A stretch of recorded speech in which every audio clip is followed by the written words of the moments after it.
Hello, welcome to Advisor. Today we are going to discuss chapter number 15, Biodiversity and Conservation of Class 12th NCERT, and this is the part 1 video of this chapter. Question number 1. Which of the following countries has the highest biodiversity? Highest biodiversity को हम एक और नाम देते हैं, that is mega diversity. Mega diversity. Total mega diversities कितनी है world में? It is 17. यहाँ पे ऑप्शंस क्या क्या है? South America, south Africa, Russia and India. India में भी आपका बायोडाइवर्सिटी बहुत ज्यादा है. 8th रैंक है इंडिया की उसमें. साउथ अमेरिका में एक बहुत बड़ी कंट्री है जिसका नाम है ब्राजील, और ब्राजील जो है वो टॉप नंबर पे है बायोडाइवर्सिटी, मेगा बायोडाइवर्सिटी में. Okay, so Brazil is the correct answer. Mega biodiversity या मेगा डाइवर्सिटी कंट्रीज क्यों जरूरी है, क्यों हम बनाते हैं? इसका रीजन सिंपल सा है. एक रीजन है दैट इज अवेयरनेस. क्या है? अवेयरनेस. लोगों को अवेयर करना है कि वहां पे जिस भी एरिया में वो रह रहे हैं वहां पे कुछ एंडेमिक स्पीशीज होते हैं, जैसे कि लोकल स्पीशीज होते हैं.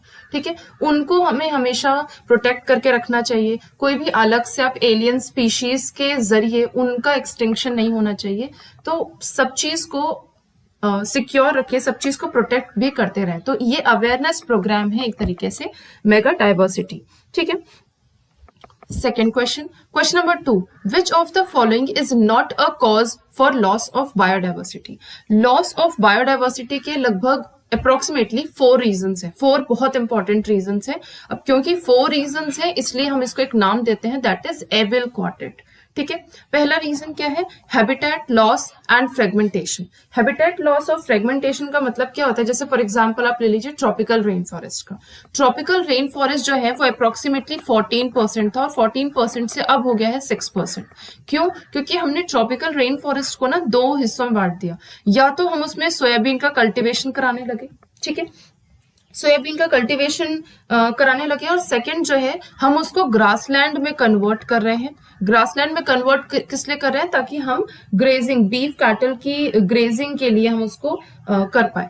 तो ये दोनों ही चीजें जो है तरीके से एग्रीकल्चरल प्रैक्टिसेस है. तो आप फॉरेस्ट को काट के हम ये सब चीजें कर रहे हैं, तो हैबिटेट का लॉस हो रहा है, डाइवर्सिटी का लॉस हो रहा है. एंड जो सेकंड चीज है दैट इज फ्रेगमेंटेशन. यानी कि मान लीजिए इतना बड़ा कोई एक फॉरेस्ट है तो उसमें अपने बीच का एक रास्ता निकालने के लिए आपने इस फॉरेस्ट को 2 हिस्सों में तोड़ दिया, 1 and 2.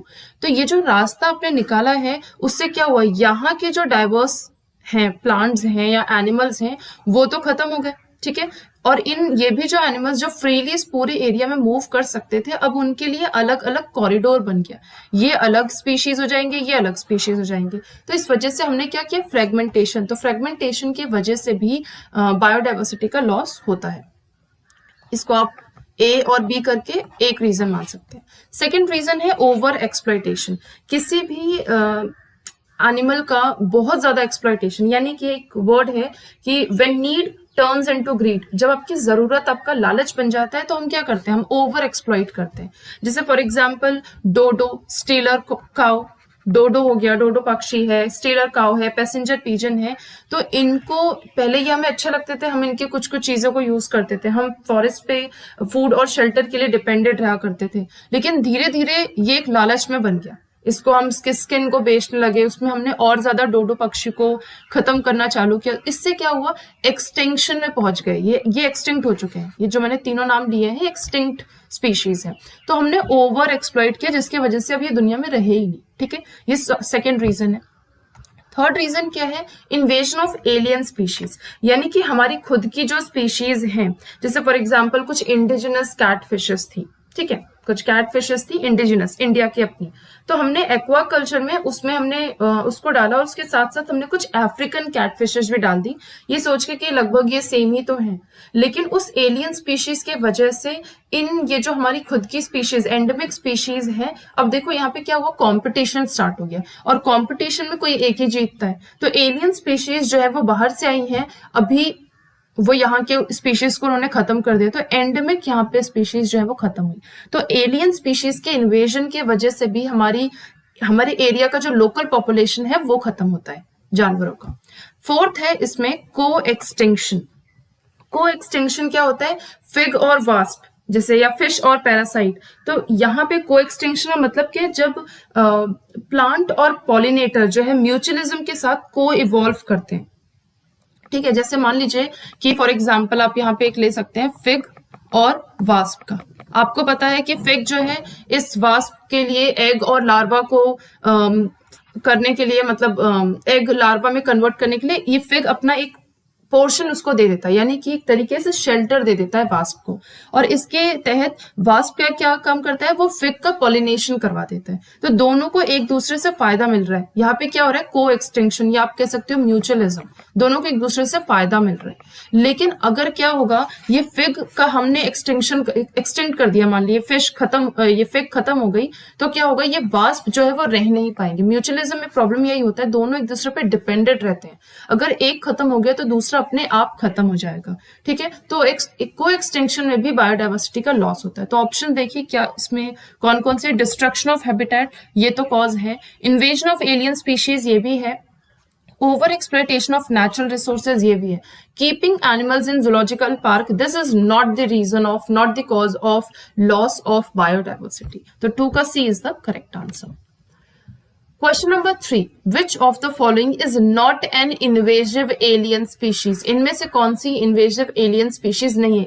इन्वेजिव एलियन स्पीशीज का मतलब होता है जो, जैसे मान लीजिए हम इंडियन कॉन्टेक्स्ट की बात कर रहे हैं, तो इंडिया में बाहर से लाई गई कोई स्पीशीज होंगे ना, उसको हम कहते हैं इन्वेजिव एलियन स्पीशीज, ठीक है। दूसरे जगह से कोई लाई हुई स्पीशीज होती है। जैसे लैंटेना, आपको ये अक्सर आप कहीं भी घूमते टहलते आपको ये पौधा तो क्लियरली आपको दिख जाता होगा, ठीक है। छोटे छोटे फ्लावर्स होते हैं, ये लैंटेना होता है, ये वीड है एक तरीके का।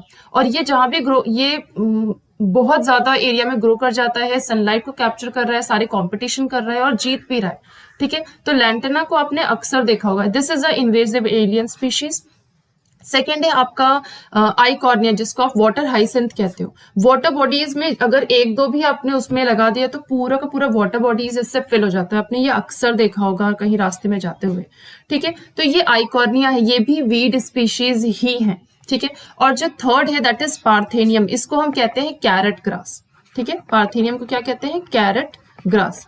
ये छोटी गोभी के तरीके से इसके फ्लावर्स होते हैं और ये एक तरीके का गैस भी रिलीज करता है, जिसके वजह से दूसरे जो अच्छे अच्छे प्लांट्स हैं वो इसके अगल बगल ग्रो नहीं कर पाते।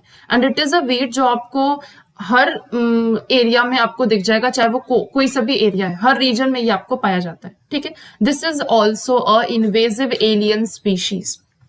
नेक्स्ट आपका साइनोडॉन। साइनोडॉन क्या होता है, एक घास होता है जो कि ये भी हर जगह पाया जाता है, but this is not an alien species, ठीक है। तो 3 का आपका B is the correct answer. This is not an alien species. Otherwise lantana, parthenium and eichhornia ये तीनों ही आपके एलियन स्पीशीज हैं।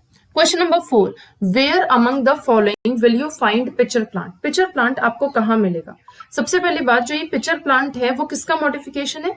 Picture plant is a modification of leaf, ठीक है। लीफ का मॉडिफिकेशन है, ठीक है। आपको यहाँ पे दिख रहा है लीफ का मॉडिफिकेशन है, ओके। तो पहला ये मॉर्फोलॉजी से क्वेश्चन यहाँ से बनता है कि pitcher plant is a modified part of what, that is leaf. कहाँ पाया जाता है, ऑप्शंस है rain forest of North East Asia, Sundarban, Thar Desert और वेस्टर्न घाट। सबसे पहले हमें ये पता है कि जो आपका पिचर प्लांट है, this is found, this grows in a soil which has low nitrate. ये उसमें वहां ग्रो करता है जहां पे नाइट्रेट जो है वो बहुत कम पाया जाता है, यानी कि ऐसा सॉइल में पाया जाता है which is deficient of nitrate, okay. So they obtain their nutrients by trapping insects, okay. अब पिचर प्लांट जो है it is a carnivorous plant. कैसा प्लांट है, carnivorous plant. Carnivorous plant adapted to nutrient deficient soil. अब यहाँ पे ये जो आपका पिचर प्लांट है वो उस एरिया में ग्रो करता है जहां पे हाई रेनफॉल होता है या जहां पे वाटर बॉडीज के पास होता है, ठीक है। तो हाई रेनफॉल आपका रेन फॉरेस्ट में ही पाया जाएगा, ठीक है। पिचर प्लांट का हम दूसरा नाम क्या है, nepenthes khasiana.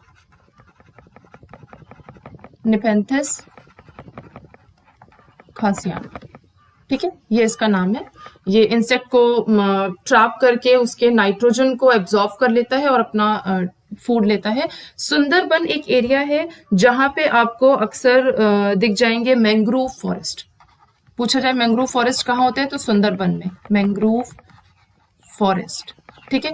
Thar desert, Thar desert में क्या होते हैं, थार डेजर्ट में आपके होते हैं कैक्टस लाइक ओप्यूनशिया पाया जाता है, ठीक है। और वेस्टर्न घाट में क्या होते हैं, वेस्टर्न घाट में टीक होते हैं, कैश्यूज होते हैं एंड बहुत सारे वेराइटीज ऑफ ट्रीज पाए जाते हैं। सो क्वेश्चन नंबर 4 का A is the correct answer.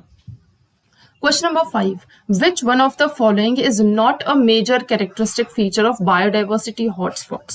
ठीक है, बहुत ही मेजर कैरेक्टरिस्टिक जो नहीं है। बायोडाइवर्सिटी हॉटस्पॉट्स जो है, बायोडाइवर्सिटी हॉटस्पॉट्स कितने हैं, अप्रोक्सीमेटली 36 होते हैं। और इंडिया में बायोडाइवर्सिटी हॉटस्पॉट्स कितने होते हैं, इंडिया में होते हैं दिस इज 4। कौन कौन से हैं इंडिया में, एक तो है हिमालयन रीजन, हिमालयन, उसके साथ साथ है इंडो बर्मा, देन है सुंदालैंड एंड वेस्टर्न घाट। ये 4 आपके जो हैं बायोडाइवर्सिटी हॉटस्पॉट्स हैं। बायोडाइवर्सिटी हॉटस्पॉट्स में क्या क्या होते हैं, स्पीशीज रिचनेस बहुत ज्यादा होता है, ठीक है। उसके साथ साथ degree of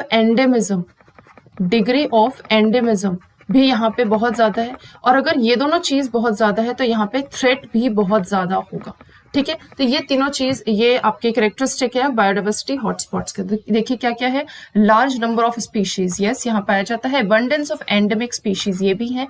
mostly located in tropic और पोलर रीजन। देखिए जहां पे पोलर रीजन है यानी कि वहां पे बहुत ज्यादा आइस होगा तो वहां पे बायोडाइवर्सिटी होने के चांसेस कम हो जाते हैं। ट्रॉपिकल एरिया में आपका हॉटस्पॉट्स पाए जाते हैं। तो आपका 5th का D is the correct answer. This is not a major characteristic feature. Question number 6. Match the animals given in column 1 with their location column 2.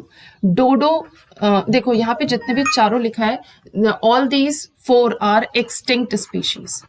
कैसे स्पीशीज है, एक्सटिंक्ट स्पीशीज। डोडो कहाँ पाया जाता है, डोडो इज फाउंड इन ऑस्ट्रेलिया। डोडो कौन है, ये वाली पक्षी, ये है डोडो पक्षी, ठीक है। बी है क्वेगा, क्वेगा आपका कहाँ पाया जाता है, क्वेगा इसमें कौन सा है, दिस वन, ठीक है। तो क्वेगा आपका कहाँ पाया जाता है, quagga is found in B का 1, that is Africa, okay. Quagga is found in Africa.